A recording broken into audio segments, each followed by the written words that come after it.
What's going on, guys? Fun with Knives back again. I got my Kershaw Scrambler to show you guys. This was one of the first knives I actually purchased when I was getting into knives and the collecting aspect and all that. I didn't have a whole lot of knife knowledge, and I just thought this was a cool design. I still do, but over the time that I've had it, I kind of realized it's got some flaws, which I'll point out throughout the video here.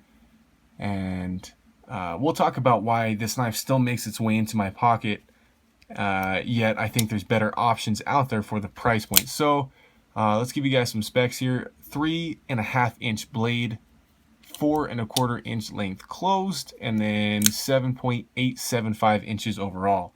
So a larger folder for EDC, sure. We're still talking under 8 inches, so this thing isn't huge. But it gives you a comfortable grip, no matter how you're holding the knife. But the weight on this thing is 5.25 ounces. Now, keep in mind, guys, when I purchased this knife, I wasn't well versed in anything in the knife community as far as blade steels, handle materials, weight, lockup, anything like that. So it never really bothered me. It just felt like a good solid chunk of steel. And now that I realize that I got some other knives that are quite a bit lighter, that pack a bigger punch, that 5.25 ounces is a little bit noticeable. So keep that in mind, guys, if you're looking to purchase a Kershaw Scrambler.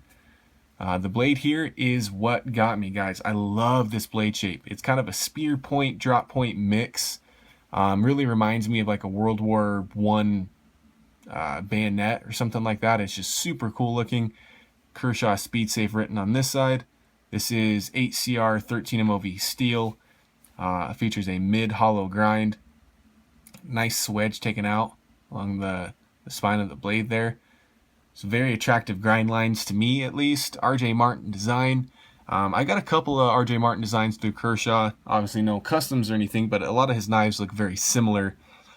And he's got his own design traits, whether it be, his blade shape or his little thumb ramp, or a lot of RJ Martin designs are very cool looking to me, whether it be through Kershaw or not. Model number, and this is a Chinese made folder, also worth noting.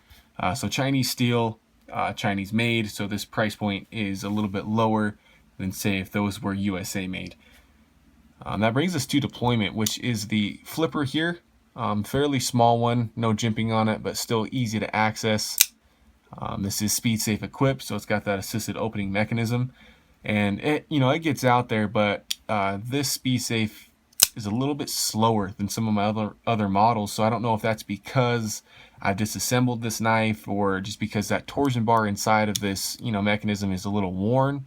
But either way, it still locks up every time. I don't have a worry of this failing on me. The lock up here is a steel frame lock, hitting pretty good, but just a tiny bit of side-to-side play. Other than that, it's solid. I think that might be, because my blade is off-centered here. It's almost scraping, just because I haven't messed with this pivot in quite a while. I didn't Loctite it, so maybe if I tighten that up, it'll eliminate both that centering issue and the side-to-side play. So don't take that, too harshly on this one. The lock side is all steel. Also got that blackwash on there. I love the way the blackwash looks. I know a lot of guys are kind of over it. Think it's kind of played out, but I think it's a cool way to get a coating on your blade that's not a cheap kind of black paint, or a more expensive DLC coating, and it just looks cool. It looks worn in. And then the other side here, you have a steel bolster. It also has the blackwash, and then a G10 scale. The G10 is kind of low traction. It's not super grippy, but it looks good with that bolster.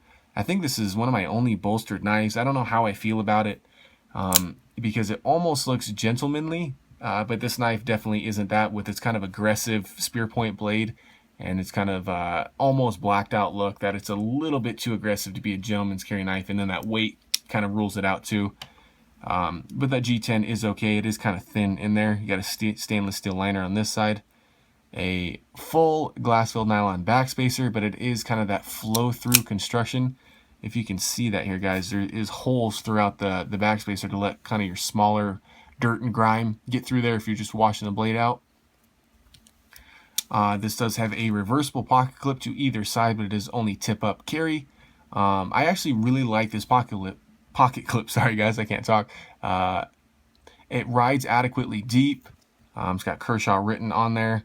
and it's stayed in my pocket very well over the time I've been carrying it, and which is quite a while. This was one of the only knives I had. You know, I was up to a whole, you know, whopping 4 at one time, and now we're into the 30s or 40s. I don't know, but I still like that pocket clip.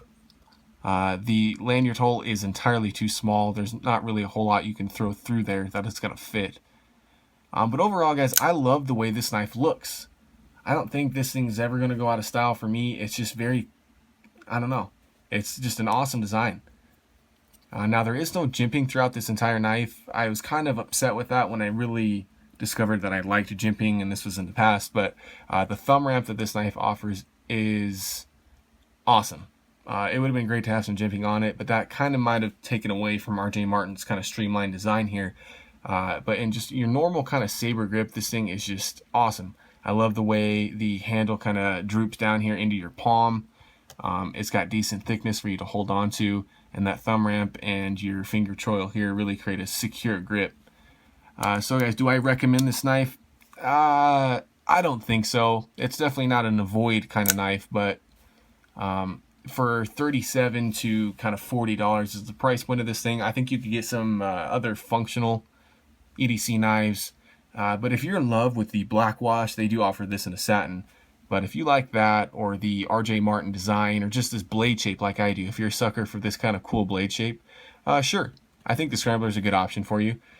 Just keep in mind that that speed safe is a little bit slower than some of the more snappy assisted knives from Kershaw. So guys, thanks for watching. As always, make sure to like and subscribe. I got more knife videos coming for you guys. And yeah, stay tuned.